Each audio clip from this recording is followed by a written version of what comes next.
തീവ്ര വോട്ടർ പട്ടിക പരിഷ്കരണം ചർച്ച ചെയ്യാൻ സർക്കാർ വിളിച്ചു ചേർത്ത സർവകക്ഷി യോഗം വൈകിട്ട് ഓൺലൈനായാണ് യോഗം. ബിജെപി ഒഴികെ എല്ലാ രാഷ്ട്രീയ പാർട്ടികളും വോട്ടർ പട്ടിക പരിഷ്കരിക്കുന്നതിനെതിരെ നിലപാടെടുത്തിട്ടുണ്ട്. SIR-നെതിരെ നിയമ നടപടിക്ക് സർക്കാർ തയ്യാറായേക്കും. വി അരുൺ വിവരങ്ങളുമായി.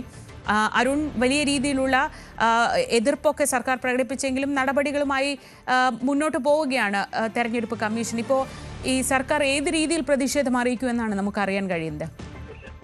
തീവ്ര വോട്ടർ പട്ടിക പരിഷ്കരണ നടപടികൾ സംസ്ഥാനത്തും ആരംഭിച്ചു. ഇന്നലെ തന്നെ എന്യൂമറേറ്റർമാർ വീടുകളിൽ എത്തി തുടങ്ങി. ഇന്നലെ പ്രധാനമായും പ്രധാനപ്പെട്ട വ്യക്തികൾ അടക്കം ടി പത്മനാഭനതുപോലെ സിനിമാ താരം മധു അങ്ങനെയുള്ള പ്രധാനപ്പെട്ട വ്യക്തികളുടെ വീടുകളിലായിരുന്നു എന്യൂമറേറ്റർമാർ എത്തിയത്. ഓൺലൈനായും ഈ പട്ടികയിൽ പേര് ചേർക്കാം. ഏതായാലും ആ നടപടികളുമായി തെരഞ്ഞെടുപ്പ് കമ്മീഷൻ മുന്നോട്ട് പോകുന്നു.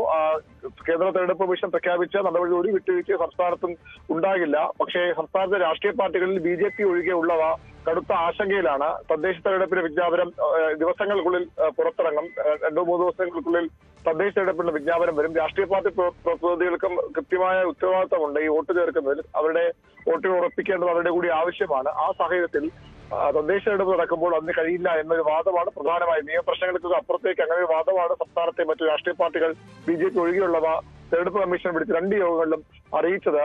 പക്ഷേ കേന്ദ്ര തെരഞ്ഞെടുപ്പ് കമ്മീഷൻ നിലപാടിൽ നിന്ന് പിന്നോട്ട് പോയില്ല. ഏതായാലും ഇന്ന് സർവകക്ഷി യോഗം ചേരുന്നത് ഇതുമായി ബന്ധപ്പെട്ട തുടർ നടപടികൾ ഒറ്റക്കെട്ടായത് BJP ഒഴികെയുള്ള പാർട്ടികൾ സ്വാഭാവികമായും ഈ സർക്കാരിനൊപ്പം നിൽക്കും, അല്ലെങ്കിൽ സർക്കാർ നിർദ്ദേശിക്കുന്ന കാര്യങ്ങൾ നിൽക്കും. 2 വഴികളാണ് സർക്കാർ ആലോചിക്കുന്നത്. ഒന്ന്, കേന്ദ്രത്തെ വീണ്ടും ഇക്കാര്യം അറിയിച്ച് സമീപിക്കുക. മറ്റൊന്ന്, കോടതിയെ സമീപിക്കുക. ബംഗാളും തമിഴ്നാടും ഒക്കെ ചെയ്തതുപോലെ SIR-നെതിരെ കോടതിയെ സമീപിക്കുക.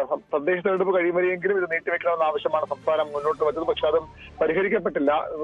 തെരഞ്ഞെടുപ്പ് കമ്മീഷനും അതുപോലെ തന്നെ കേന്ദ്ര തെരഞ്ഞെടുപ്പ് കമ്മീഷനും ഒന്നും എളുപ്പമുള്ള ജോലിയുമല്ല ഇത്. സംസ്ഥാനത്ത് തദ്ദേശ തെരഞ്ഞെടുപ്പിനും അതുപോലെ തന്നെ ഈ വോട്ടർ പട്ടിക പരിഷ്കരണത്തിലും ഇടപെടേണ്ടത്, അതിന്റെ ചുമതല നിർവഹിക്കേണ്ട ഒരു ഉദ്യോഗസ്ഥരാണ്. വലിയ ആശയക്കുഴപ്പം ഭരണതലത്തിൽ അത് ഉണ്ടാക്കിയിട്ടുണ്ട്.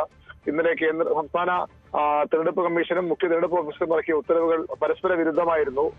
BLO-മാരായി തീരുമാനിക്കപ്പെട്ട ഉദ്യോഗസ്ഥരെ മറ്റൊരു ജോലിക്കും നിയോഗിക്കരുതെന്ന് മുഖ്യ തെരഞ്ഞെടുപ്പ് ഓഫീസർ ആദ്യം ഉത്തരവിറക്കി. അതിനെ ചോദ്യം ചെയ്തുകൊണ്ട് നിലവിൽ തെരഞ്ഞെടുപ്പ് ഡ്യൂട്ടിക്ക് നിയോഗിക്കപ്പെട്ട ഉദ്യോഗസ്ഥർ SIR-മായി സഹകരിക്കേണ്ട എന്നൊരു ഉത്തരവ് സംസ്ഥാന തെരഞ്ഞെടുപ്പ് കമ്മീഷൻ ഇറക്കിയിരുന്നു. അങ്ങനെ അത് തർക്കമായപ്പോൾ രാത്രി ആദ്യത്തെ ഉത്തരവ് ഭേദഗതി ചെയ്ത് തദ്ദേശ തെരഞ്ഞെടുപ്പ് ഡ്യൂട്ടിക്ക് നിയോഗിച്ചിട്ടുള്ളവരെ അതിൽ നിന്ന് ഒഴിവാക്കി ഒരു ഉത്തരവ് മുഖ്യ തെരഞ്ഞെടുപ്പ് ഓഫീസർ ഇറങ്ങി. അങ്ങനെ ഭരണതലത്തിലും വലിയ അനിശ്ചിതത്വങ്ങളുണ്ട്. ഒരേ ഉദ്യോഗസ്ഥരാണ് ജില്ലാ കളക്ടർമാരും അവർക്ക് കീഴിലുള്ള ഉദ്യോഗസ്ഥരും തന്നെയാണ് 2 ജോലികളും ചെയ്യേണ്ടത്. രാഷ്ട്രീയ പാർട്ടികൾക്കും സമാനമായ പ്രതിസന്ധിയുണ്ട്. ആ സാഹചര്യത്തിലും എന്യൂമറേഷൻ നടപടികളുമായി തെരഞ്ഞെടുപ്പ് കമ്മീഷൻ മുന്നോട്ട് പോവുകയാണ്. ഇന്ന് കൂടുതൽ ഉദ്യോഗസ്ഥർ വീടുകളിലെത്തി ഈ എന്യൂമറേഷൻ നടപടികൾ ചെയ്യും. അതിൽ നിന്ന് പിന്മാറാൻ കഴിയില്ലെന്ന കടുത്ത നിലപാട് തന്നെ തെരഞ്ഞെടുപ്പ് കമ്മീഷൻ സ്വീകരിച്ചിരിക്കുകയാണ്. ഏതായാലും ഈ സാഹചര്യത്തിലൊക്കെയാണ് ഇന്ന് മുഖ്യമന്ത്രിയുടെ അധ്യക്ഷതയിൽ സർവകക്ഷി യോഗം ചേരുന്നത്. ഓൺലൈനായാണ് യോഗം ചേരുന്നത്. രാഷ്ട്രീയ പാർട്ടി പ്രതിനിധികൾ അവരുടെ നിലപാട് അറിയിക്കും. സർവകക്ഷി യോഗ തീരുമാനപ്രകാരം മുന്നോട്ട് പോകാം. സർവകക്ഷി യോഗത്തിന്റെ ധാരണ എന്താണോ അതനുസരിച്ച് മുന്നോട്ട് പോകാം. നിയമ നടപടിയെങ്കിൽ നിയമ നടപടി, അല്ലെങ്കിൽ മറ്റു വഴികൾ സ്വീകരിക്കാമെന്ന നിലപാടാണ് കഴിഞ്ഞ ദിവസം CPM-ന്റെ സംസ്ഥാന നേതൃത്വങ്ങളൊക്കെ സ്വീകരിച്ചത്. കോൺഗ്രസും സമാന നിലപാട് തന്നെയാകും സ്വീകരിക്കുക. ശരി, വി അരുണാണ് വിവരങ്ങൾ നൽകിയത് തിരുവനന്തപുരത്ത്.